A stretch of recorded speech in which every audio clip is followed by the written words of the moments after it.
एक आनंद होता है कि आपके पहुंचने से लोग प्रसन्न हो जाएं। मैं आज इस छोटे ठाकुर से यह कहता हूं कि अपने बड़े भाई बड़े ठाकुर से बात करके मुझे सिर्फ इतना साहस प्रदान करे, मुझे इतनी आयु प्रदान करे, मुझे इतनी चेतना प्रदान करे कि वाम पथ पर जाती हुई एक पूरी पीढ़ी को मैं राम पथ तक ला सकूं। इतना काम हो जाए तो अच्छा हो।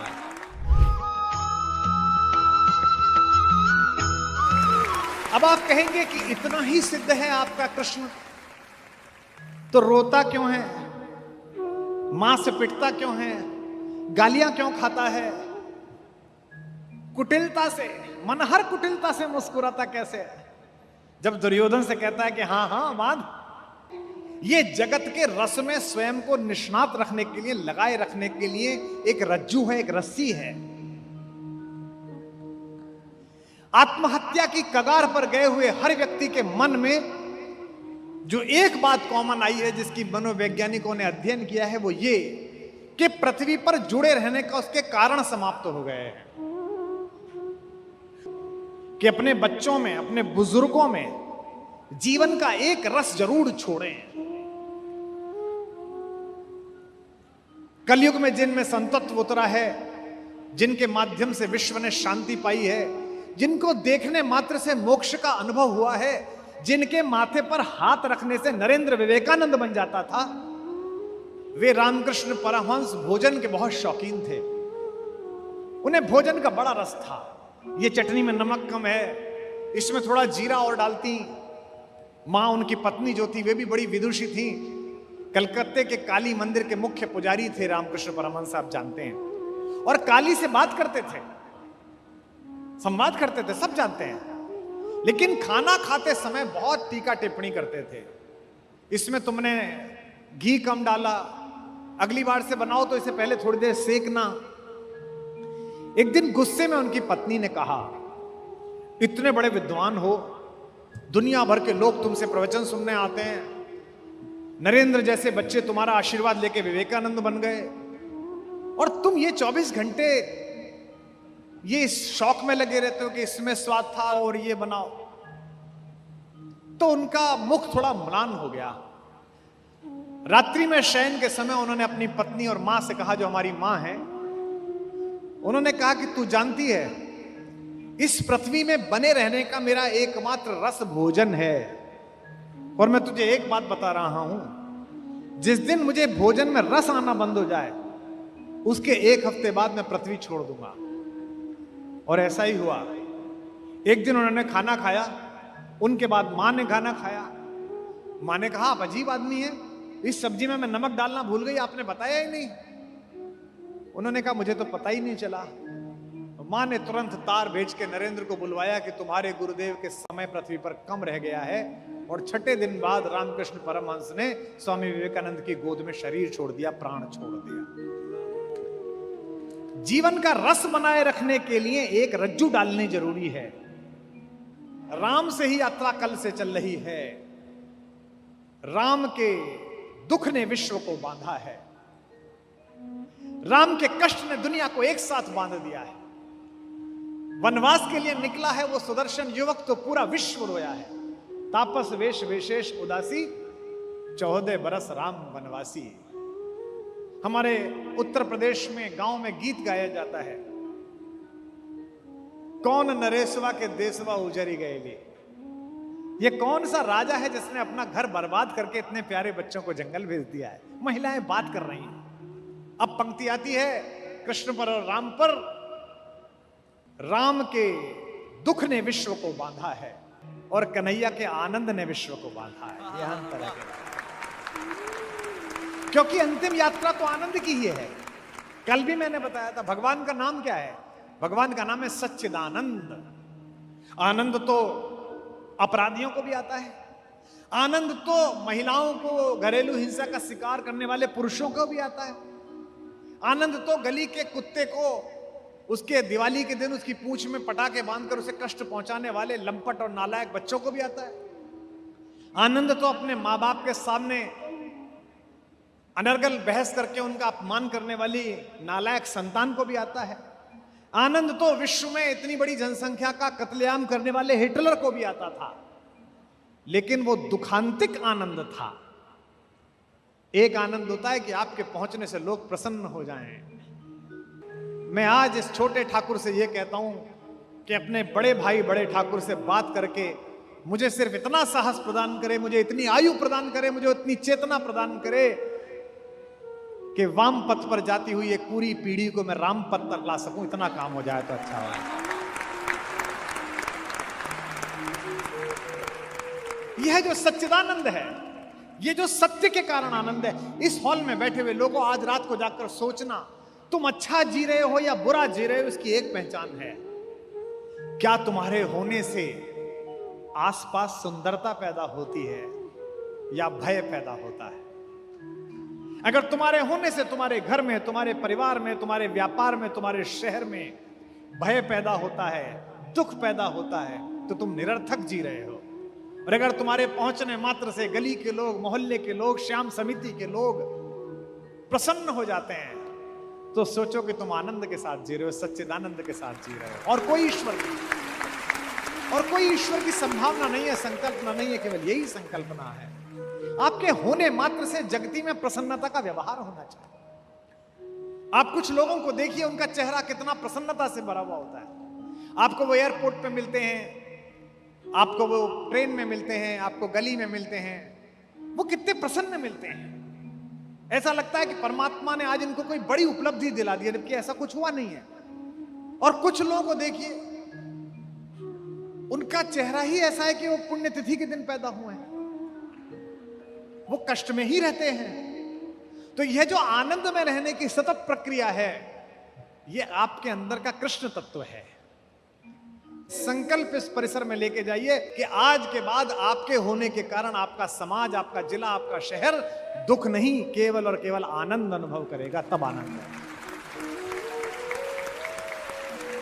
क्योंकि आपका जो दुख है, आप मुझसे कहेंगे जी मुझे तो खुद ही बहुत दुख है, मेरे तो व्यापार में घाटा हो गया, मेरा तो प्रमोशन नहीं हुआ, मेरे तो पैर में चोट लग गई। आप बहुत सारी बातें करेंगे, लेकिन नहीं, जितना दुख तुम्हें है, सामने वाले का उसका 1/10 दुख कम करके देखो, तुम्हारा 2 गुना सुख उत्पन्न होगा।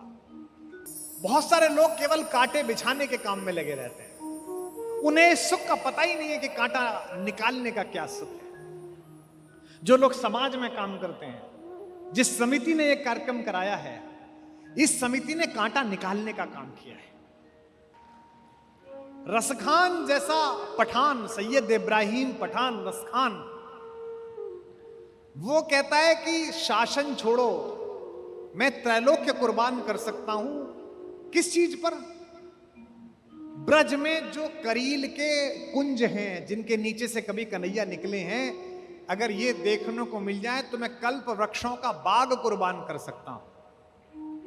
और वो जो लकड़ी है जिसको लेकर वो अपनी गाय चराने निकले हैं, वो जो उन्होंने अपने कमर में कमरिया बांध रखी है, उसके ऊपर मैं तीनों लोकों का राज्य न्यौछावर कर सकता हूं। अगर भगवान मुझे कहें कि रसखान सुन, तुझे 8 सिद्धि और 9 निधि प्रदान करता हूं, और दूसरी तरफ एक काम यह है कि जहां कन्हैया गाय चराते थे वहीं तुझे गाय चराने का काम देता हूं, तो रसखान कहता है कि मैं लपक कर गाय चराने का काम ले लूंगा, 8 निधि छोड़ दूंगा, 9 निधि छोड़ दूंगा। तात्पर्य यह है कि जड़ चेतन को रस से भरने वाला वह कृष्ण सही मायनों में रस की खान है। रसखान का वही प्रिय हो सकता है कवि का, जो पूरी दुनिया से असंपृक्त, जिस पर काम भी असर नहीं करता, उस शंकर को भी रास में जो आमंत्रित करके नचा दे, उसका नाम कन्हैया है, उसका नाम है।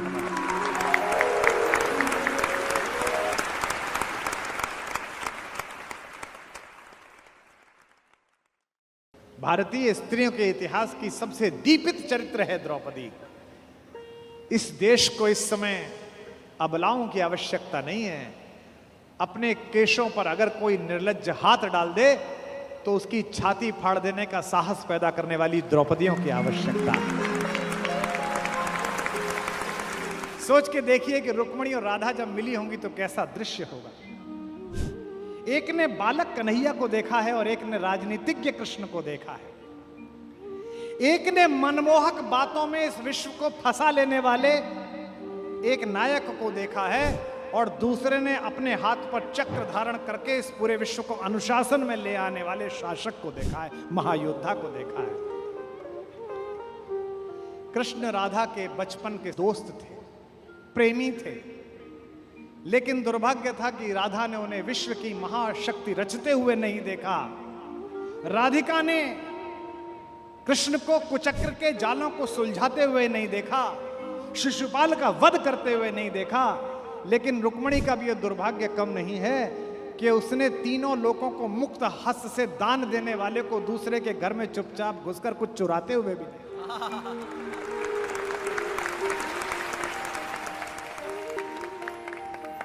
पहले ही दिन राधा से प्रेम का जो प्रदर्शन प्रभु ने किया है, बरसाने से एक 12 साल की लड़की खेलने के लिए पहली बार गोकुल आई सहेलियों के साथ।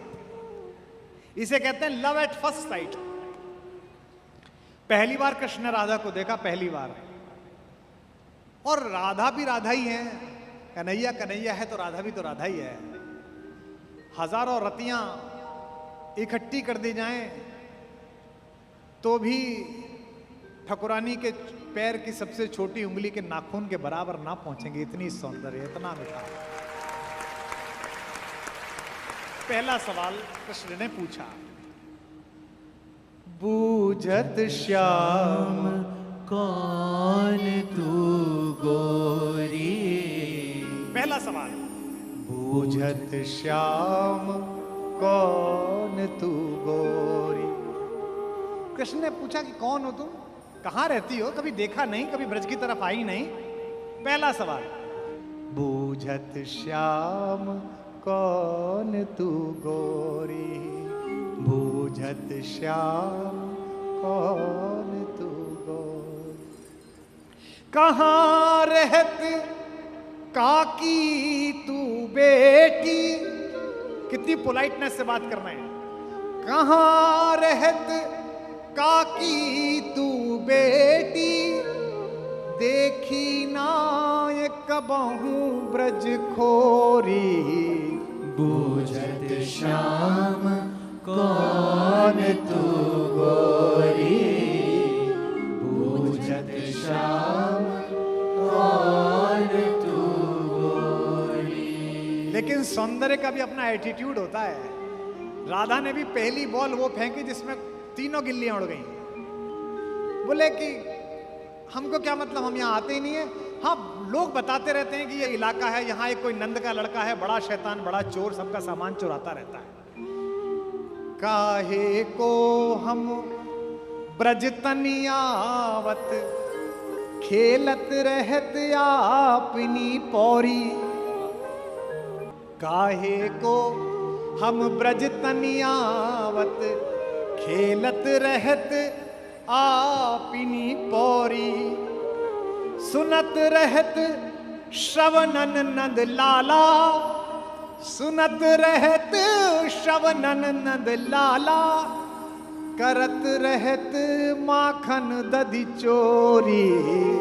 बूझत श्याम कौन तू गोरी, बूझत श्याम कौन तू गोरी। अगर पहले ही परिचय में कोई लड़की इतनी बेइज्जती कर दे तो लड़का कहेगा थैंक यू वेरी मच। लेकिन ये भी कन्हैया उत्तर देखिए, तुमरो कहा चोरी हम लइए। तुम्हारा क्या चुराया? तुमरो कहा चोरी हम लइए, खेलन चलो संग मिली जोरी। सूरदास प्रभु रसिक शिरोमणि, सूरदास प्रभु रसिक शिरोमणि। बातें भुरई राधिका भोरी। बूझत श्याम कौन तू गोरी, बूझत श्याम कौन तू गोरी। इसीलिए प्रेम को प्रेम के गीत से शुरू करने वाला व्यक्ति जब अपनी सोच की प्रौढ़ता पर पहुंचा तो उसने गीत के आगे अपनी प्रौढ़ता का आकार लगा दिया और गीत कहने वाले ने गीता प्रदान कर दी। जो गीत नहीं गा सकता वो गीता भी नहीं गा सकता। इसलिए कोई भी प्रोफेसर, कोई भी विद्वान मिले जो कहे मुझे गाना पसंद नहीं है, मुझे नाचना पसंद नहीं है, मुझे पर्यटन पसंद नहीं है, मुझे बारिश में भीगना पसंद नहीं है, समझ जाना है कि ये पूरा ज्ञान न दे पाएगा। क्योंकि जो गीत गा सकता है वही गीता गा सकता है। धूप में निकलो, बारिश में नहाकर देखो, जिंदगी क्या है किताबों को हटाकर देखो। कृष्ण ने जब तक गीता गाई है उससे पहले तक आप सोच नहीं सकते कि यही व्यक्ति गीता सुनाएगा जिसने गीत गाए। और चुना भी किसे है? सांवले ने गोरी चुनी है, सांवले ने राधा को चुनी है। ये जो योद्धा ने, ये जो एक विलक्षण व्यक्ति ने चयन किया है राधा का, ये अनायास नहीं हुआ है। इस पृथ्वी पर जब जब प्रेम जवान होगा, इस पृथ्वी पर जब तक जवानी को देखकर बसंत में बहार आएगी, जब जब बादल काले और सफेद होकर कृष्ण और राधा की कुटिया के ऊपर, महल के ऊपर मंडराएंगे, तब तब मुझे इस बात की प्रसन्नता होगी कि जैसा मेरे पास कान्हा है वैसी ही सुंदर मेरे पास राधा है, वैसा ही प्रेम से भरी हुई है। हमारे यहाँ एक कवि हुआ है ब्रज में, ठाकुर, एक ठाकुर नाम का कवि हुआ है। उसने लिखा है कि बरसात में बादल अचानक आ गए होली के दिन, जबकि होली में बरसात कम होती है लेकिन उस दिन हो गई। तो ब्रज के लोगों ने एक अलग दृश्य देखा। कन्हैया के घर के ऊपर तो गोरी घटा बरस रही थी और राधा के घर के ऊपर काली घटा बरस रही थी। अपने अपने निज गेहन में, अपने अपने घर में, अपने अपने निज गेहन में चढ़े दो स्नेह की नाव पेरी, चढ़े दो स्नेह की नाव पेरी, चढ़े दो स्नेह की नाव पेरी। अंगनान में भीजत प्रेम भरे, समझो बलि में बलि जाम पेरी, समयो लखी में बलि जाम पेरी, समयो लखी में बलि जाम पेरी। कहे ठाकुर दो उनकी रुचि से, रंग द्वय उमड़े दो ठाम पेरी, रंग द्वय उमड़े दो ठाम पेरी। सखी कारी घटा,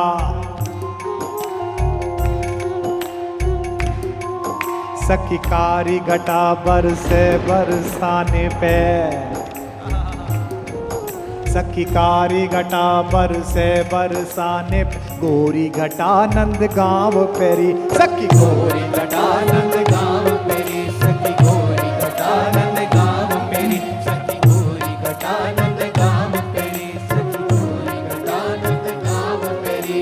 इसलिए कृष्ण की कथा का प्रतीक शास्त्र समझाने के लिए बैठा हूं। जितना मुझे समझ में आया, मेरी रुचि कन्हैया के माखन चुराने में, चीर चुराने में, मटकी फोड़ देने में उतनी है जितनी होनी चाहिए। इससे आगे की क्या कथा है? कृष्ण के पूरे बचपन में एक जिद चली है, एक संकट चला है काले होने का। ये पश्चिम हमको सिखा रहा है।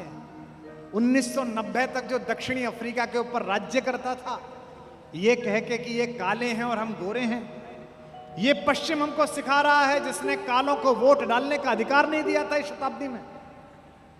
इस देश में हजारों हजार वर्ष पहले हमारे देवता ने अपनी इच्छा के चयन पर गोरा हो जाने के बजाय काला होना स्वीकार किया था, ताकि सभी रंगों को आदर मिल सके।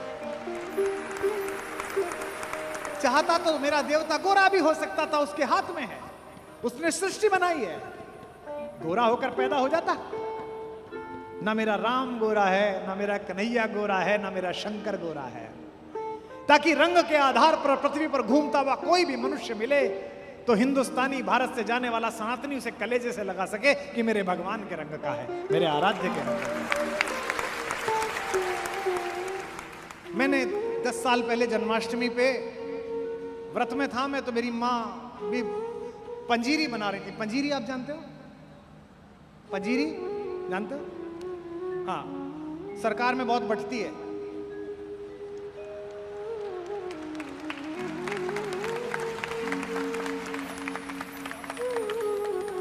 हमारे यहाँ तो एक ही बार जन्माष्टमी पे कटती है, सरकार में 365 दिन बटती है। तो मेरी माँ पंजीरी बना रही थी, वो थाली में डाल के और फिर जब वो टाइट हो जाती है थोड़ी सी तो उसको काटना। तो मैं भी वहीं बैठा हुआ था, उनसे बतरस कर रहा था। मुझसे बोली कि ये, मैंने कहा चखा तो दो। तो उन्होंने वो जो जिस चाकू से काट रही थी तो मेरी तरफ इशारा कर, जो दूर हटा हाथ, जब व्रत खुलेगा तब मिलेगी, पहले भोग चढ़ेगा। अरे मैंने कहा मैं भी तो कन्हैया ही हूं तुम्हारा, दे दो, इसमें क्या दिक्कत है, घर में ही मौजूद है, वहां कहाँ आ जाओगे। बोली नहीं बकवास नहीं, बनाने लगी। मुझसे बोली अच्छा चल एक काम कर, जा तब मिलेगा जब पहले कृष्ण जी पे कुछ लिख के ला, रात को जब व्रत खोलेंगे तब सुनाना। मैंने 4 पंक्ति कन्हैया पे लिख ली राधा की ओर से कि राधा बेचारी इतना प्रेम करा और कृष्ण उन्हें मिले ही नहीं। तो मैंने 4 पंक्ति लिख दी और मैंने जल्दबाजी में उन्हें सुना दी 2 घंटे बाद ही कि देखो ये लिखी हैं पंक्ति, आपको भी सुना देता हूं। कृष्ण को कहां ढूंढे, राधा क्या कह रही हैं कि हो काल गति से परे चिरंतन, अभी यहां थे अभी यहीं हो काल गति से परे चिरंतन, अभी यहां थे अभी यहीं हो। कभी धरा पर कभी गगन में।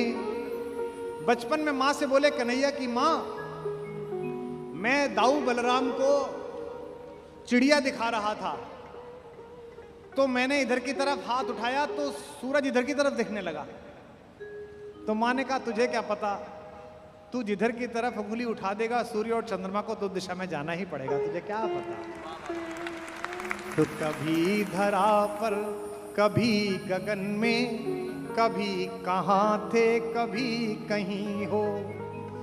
तुम्हारी राधा को भान है तुम सकल चराचर में हो समाये।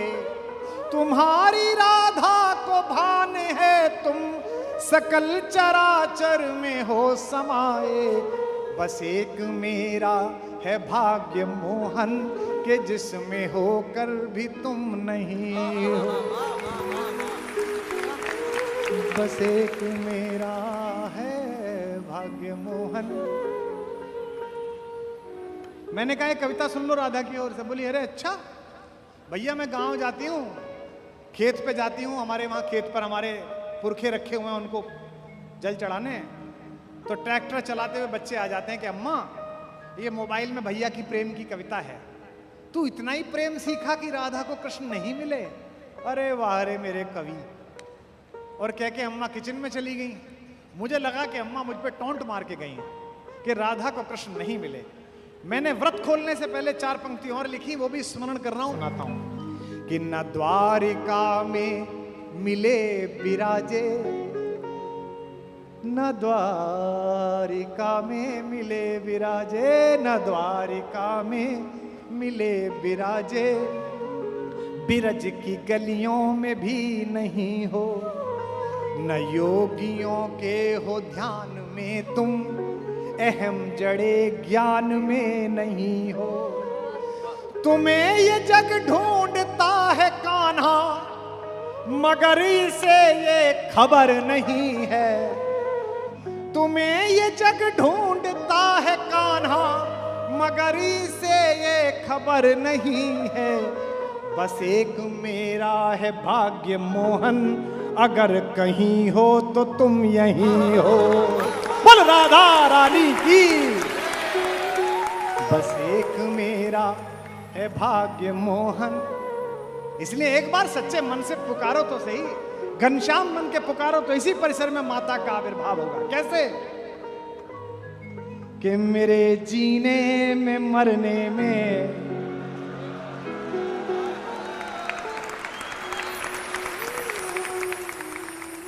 तुम्हारा नाम आएगा। मैं सांसें रोक लूं फिर भी यही इल्जाम आएगा। हर एक धड़कन में जब तुम हो तो फिर अपराध क्या मेरा, अगर राधा पुकारेगी तो फिर घनश्याम आएगा। अगर राधा पुकारेगी तो फिर घनश्याम आएगा। अगर राधा पुकारेगी तो फिर घनश्याम आएगा। और ये मैं कहाँ कह रहा हूं, ये मैं मेवाड़ में कह रहा हूं। कोई और जगह होती तो होता लोगों को झूठ लगता है। इस मेवाड़ में तो नई नई विवाह होकर आई मेड़ता की एक राजकुमारी ने अपने कक्ष का पट बंद करके विवाह की पहली रात कृष्ण से बात करी तो बाहर ननद को पता चला कि कुंवर तुम्हारी पत्नी तो किसी पुरुष से बात कर रही है, अंदर से किसी पुरुष की आवाज आ रही है। मैं उस मां मीरा के मेवाड़ में बोल रहा हूं, ये कम बड़ी बात है यहां बोलना। ये कभी कृष्ण बनकर अनुभव करो, ये कभी राधा बनकर अनुभव करो। कन्हैया ने भी नहीं सिर्फ कन्हैया बनकर अनुभव किया, राधा बनकर अनुभव कम किया। इसीलिए माता के प्रति जो प्रेम है, हम बेटों का जो लाड़ है, उतना कन्हैया से नहीं है, उनसे हम शिकायत कर देते हैं। इसीलिए राधा से मिलने के लिए जब कृष्ण पहुंचे तो बांग्लादेश के कवि ने, बंगाल के कवि ने, काजी नजरुल इस्लाम ने, जो मौलवी था, जो मुअज्जन था, ये होली पर जरा सा गाल पर रंग अमाख आपके गाल पर क्या लग जाता है, आपकी कौमी एकता संकट में आ जाती है तो अच्छी बात नहीं है। रसखान से सीखो, रहीम से सीखो, काजी नजरुल इस्लाम से सीखो। सियासत लड़ाती रहे, कोई दिक्कत नहीं, उसका काम है। चुनाव आते जाते रहें। हमर वो तो तुम वो हैं कि तुम मेरे गांव में रहते थे शकील मियाँ, तो मैं जब भी निकलता था मैं तुमसे राम राम करता था और तुम भी पलटकर मुझसे राम राम करते थे। हमारा आप तो वो रिलेशन के लिए